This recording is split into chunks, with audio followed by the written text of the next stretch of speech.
भोपाल से। राधे राधे। राधे राधे महाराज जी। महाराज जी, आपके चरणों में कोटि कोटि प्रणाम। हे गुरुदेव, मैं भगवान से मन चाहा वरदान प्राप्त करना चाहता हूं। मैं ऐसी कौन सी तपस्या साधना करूं जिससे भगवान स्वयं वर देने के लिए प्रकट हो जाएं?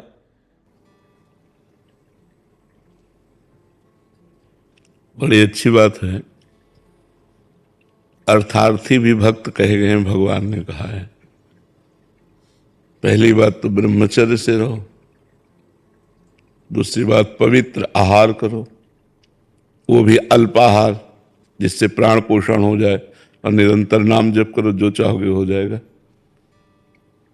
किसी की निंदा न करो, किसी की निंदा मत सुनो, अल्पाहार करो और ब्रह्मचर्य से रहो और निरंतर नाम जप करो। करके देखो, जो चाहोगे प्राप्त हो जाएगा। लेकिन खिलवाड़ नहीं कर पाना, कर लो।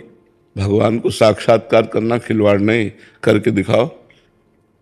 ब्रह्मचर्य किसी भी तरह से खंडित नहीं होना चाहिए, वाणी में मौन, किसी की निंदा स्तुति नहीं होनी चाहिए, और निरंतर नाम जप और अल्पाहार। भगवान की शरण में होके करो। मनुष्य शरीर मिला है, बहुत अच्छी बात है, बहुत अच्छी बात है, लगो ऐसा, ठीक है। निरंतर नाम जप करो, अल्पाहार करो, संयम से रहो, तब आप आगे बढ़ पाओगे परमात्मा में। कितने दिन लगेंगे? जब तक भगवान न प्रकट हो। वो तो तुम्हारे पहले पाप नष्ट होंगे, हृदय पवित्र होगा। आप कितने जन्मों का कितना पाप का हिसाब है, वो तो जपते रहो। जब तुम्हारा पाप नष्ट हो जाएगा तब प्रकाशित हो जाएंगे भगवान। जब तक भगवान न प्रकट हो तब तक करते रहो, निरंतर नाम जप करते हो। जन्म जन्म मुनि यतन कराही, तुम्हें तो एक ही जन्म की बात है। तो जन्म जन्म मुनि लोग यतन करते हैं, तब उस परमात्मा तत्व को प्राप्त कर पाते हैं। करो ऐसा, ठीक है। महाराज जी, इन्होंने लिखा मन चाहा वरदान, तो मन ही मर गया तब तो? फिर मन ही मर गया तो?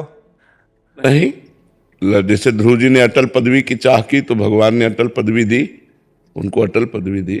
तो अगर चाह करके चलोगे तो भगवान चाह पूरी, वो चाह तुम्हारी बनी रहेगी जब तक भगवान। जब भगवान मिलेंगे तो वो चाह नष्ट हो जाएगी, तो भगवान उसे पूरी कर देंगे नष्ट होने पर भी। हाँ, पूरी कर देंगे। विभीषण जी कह रहे हैं भगवान से कि अब नहीं चाहिए, तो भगवान कह रहे पहले तो चाह की थी, तो कह रहे हाँ, उर्कच प्रथम वासना रही, पहले वासना थी। अब प्रभुपद सरित आपके प्रेम रूपी चरणों का दर्शन करके वो सब बह गई, आप नहीं। पर भगवान ने कहा नहीं, एक कल्प तक लंका का राज्य स्वीकार करो। ये जो चाह करोगे, हर इच्छा कछ दुर्लभ नहीं, भगवान की कृपा प्रसाद से सब पूर्ण हो जाएगा। तो लगो, हम तो ये बहुत अच्छी बात है, भगवान में लग करके वरदान चाहते हो। क्या वरदान चाहते हो? महाराज जी वो चक्रवर्ती राजा बन।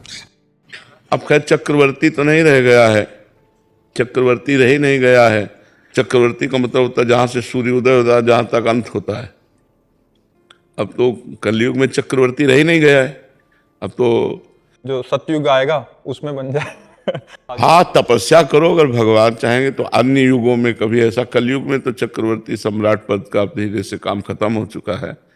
अब तो अलग अलग देश के राजा हैं, अलग अलग देश के प्राइम मिनिस्टर हैं, तब तो ऐसा। अगर भगवान ही को प्राप्त कर लो तो कौन सब, फिर तो अनंत ब्रह्मांडों के स्वामी के दास हो गए, तो सब कुछ तुम्हारा ही है। छोटी चक्रवर्ती सम्राट पद बहुत छोटा है। देवराज इंद्र का पद, ब्रह्मा का पद भी जिस पद के आगे छोटा है वो है हरिदासत्व। भगवान के दासत्व को क्यों नहीं मांगते कि मैं सदैव आपके चरणों के समीप रहूं, आपको देखता रहूं, निरंतर नाम जप करूं, आपके प्रेम में रोऊं, ये बात मानते। चक्रवर्ती सम्राट बहुत से हो गए, धूल दूसरित हो गए, कौन जानता है। इतिहास के पन्नों में लिखे रह गए, उनके बने हुए जो महल थे वो खंडहर हो गए। क्या है चक्रवर्ती सम्राट? 4 दिन की चांदनी फिर अंधेरी रात, फायदा क्या? महाराज जी, इस प्रश्न का कोई अस्तित्व तो नहीं है जो कर रहा हूं। आपसे वरदान मांगने के लिए बोला जाए कि भगवान के द्वारा, तो आप क्या मांगो? भगवान से खुद कहेंगे हम, तुम्हें तो क्या चाहिए। अगर हमसे भगवान कहे कि तुम्हें क्या चाहिए, तो हम पूछेंगे आपको क्या चाहिए। आप हमसे बोलो क्या चाहिए, क्योंकि मैं आपका सेवक हूं। आप आज्ञा कीजिए, आपको क्या चाहिए। आपके नाम के बल से आपको आशीर्वाद देने की सामर्थ है, आपके नाम के बल से आपको आशीर्वाद देने की सामर्थ है। ब्रह्म राम ते नाम बड़ वरदायक वरदान। अब कुछ नहीं चाहिए, जो मिला वो बहुत कुछ मिला है। अब नहीं चाहिए। अब आप बताओ, आप कैसे खुशी रहोगे? आप सुखी रहो, आप खुशी रहो, आपके सेवक है, आज्ञा कीजिए, आपके नाम के बल से सब पूर्ण होगा। तो हम लोग तो श्री जी को आशीर्वाद देते हैं, प्रिया प्रीतम को आशीर्वाद देते हैं, तो क्या चाहिए हमसे? खेलो कूदो, आनंदित रहो, बस ऐसे ही मुस्कुराते रहो, ऐसे ही रहो, खुश रहो, आनंदित रहो, बस आप प्रसन्न रहो। कोई लौकिक इच्छा नहीं रह गई हमारी। ये सब झूठे सिक्के हैं। यहाँ क्या सच्चा है? क्या सच्चा है? कौन सा सुख ऐसा है जो कि वाह, बोलो क्या सच्चा है? रुपया का महत्व किस काम का? अच्छा, शरीर अस्वस्थ है तो किस काम का जीवन?